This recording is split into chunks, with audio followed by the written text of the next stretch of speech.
Oke, what's up? Kembali lagi dengan Ale Om Daun di sini. Kali ini Ale Om Daun akan melanjutkan kembali pembahasan dari alur cerita drama Korea Insider. Kali ini kita memasuki episode yang ketiga. Episode yang ketiga dimulai dari pembelajaran Yohan bagaimana dia bisa bermain poker dan beberapa kode kecurangan yang bisa dilakukan saat bermain Texas Hold'em Poker. Pembelajaran itu dilakukan dalam waktu yang singkat dan dia harus mengingatnya secara langsung sekaligus nih teman-teman. Setelah keluar dari sel isolasi, Yohan pun langsung menemui Young Nim untuk memberikan kesempatan lagi pada dirinya untuk bermain judi. Yohan berjanji dia akan naik ke liga pertama dan menuruti perintah Young Nim nantinya untuk berada di sisi Sun-oh dan akan mengganti kerugian dana yang telah ia keluarkan sebelumnya. Berikut dengan bunga-bunganya nih guys. Akhirnya Young Nim pun menyepakati dan memberikan kesempatan pada dirinya untuk bermain judi kembali di sel tahanan nih guys.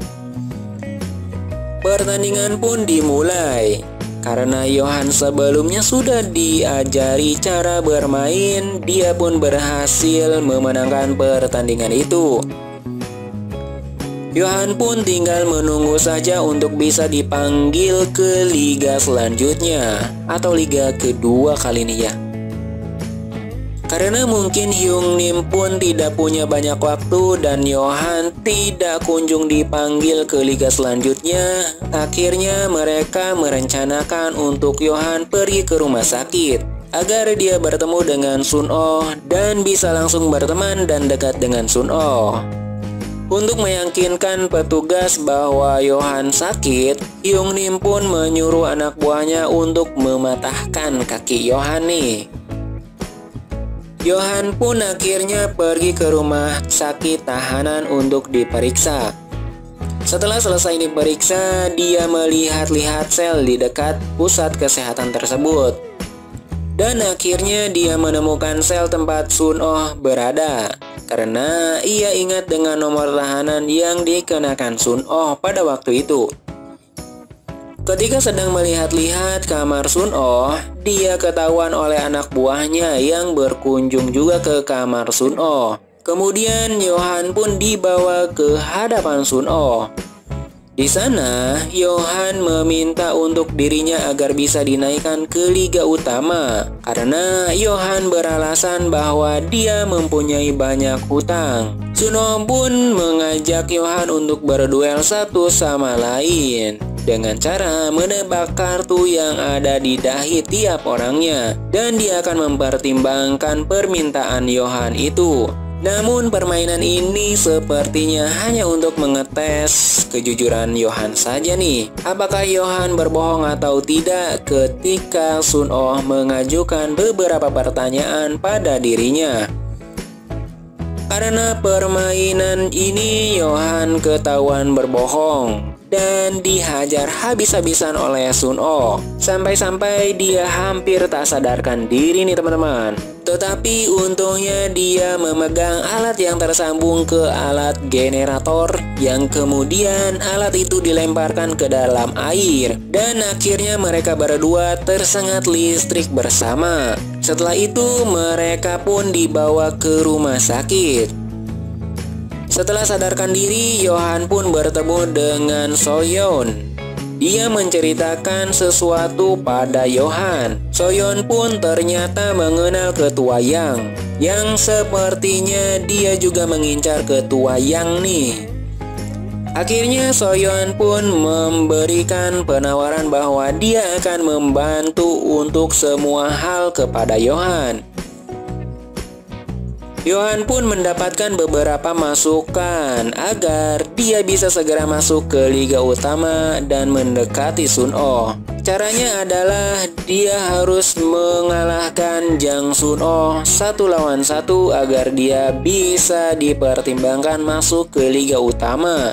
Dan dia pun jika bertemu Jang Sun-oh, dia akan segera mendapatkan informasi tentang Lee.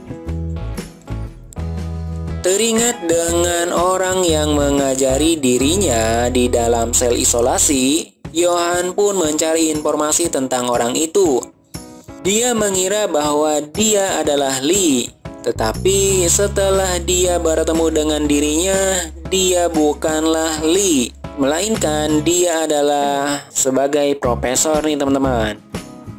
Tapi orang itu tahu tentang Lee, yang mana dia bisa bertemu dengan Lee jika Johan bisa mengatasi Sun-Oh terlebih dahulu. Karena permasalahan utama di sini adalah Sun-Oh. Dia atau si profesor menyarankan cara agar Johan bisa naik ke Liga Utama dengan cepat.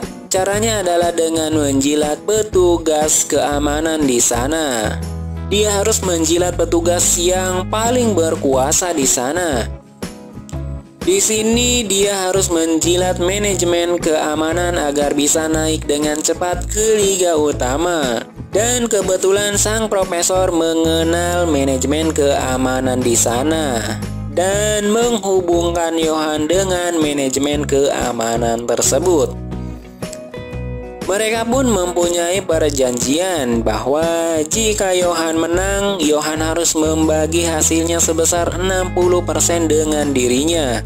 Tetapi sebelumnya Johan sudah membagikan kemenangan dirinya dengan profesor sebesar 40%. Yang itu artinya Johan tidak akan mendapatkan uang jika ia menang sekalipun. Dan benar saja, Johan langsung naik ke liga selanjutnya atau liga yang kedua. Permainan pun dimulai dengan awal-awal Johan selalu kalah nih, karena mungkin semua pemain di sana semuanya bekerja sama satu sama lain. Di sana tiba-tiba Sun-Oh muncul dan menjadi orang yang membagikan kartu. Entah Sun-Oh ingin membantu Johan atau tidak, dia memberikan kode kecurangan pada Johan. Dan entah ini jebakan atau bukan, tapi Johan paham dengan kode yang diberikan Sun-Oh. Dia memahaminya karena dia telah belajar sebelumnya dengan sang profesor di sel isolasi. Akhirnya Johan dan biksu menaruhkan semua taruhannya. Untuk pembukaan kartu yang dimiliki Johan menang nih. Namun di sini masih ada satu kartu Reaper yang belum dibuka. Dan jika kartu terakhir yang keluar adalah kartu as, maka Johan akan mengalami kekalahan. Dan biksu meminta kartu terakhir itu dibuka oleh dirinya sendiri. Walaupun belum dibuka semuanya, biksu palsu itu mengklaim kemenangan karena kartu yang terakhir dibuka adalah kartu as. Apakah benar itu kartu as? Mari kita lihat di episode selanjutnya. Tetap jaga kesehatan dan terima kasih.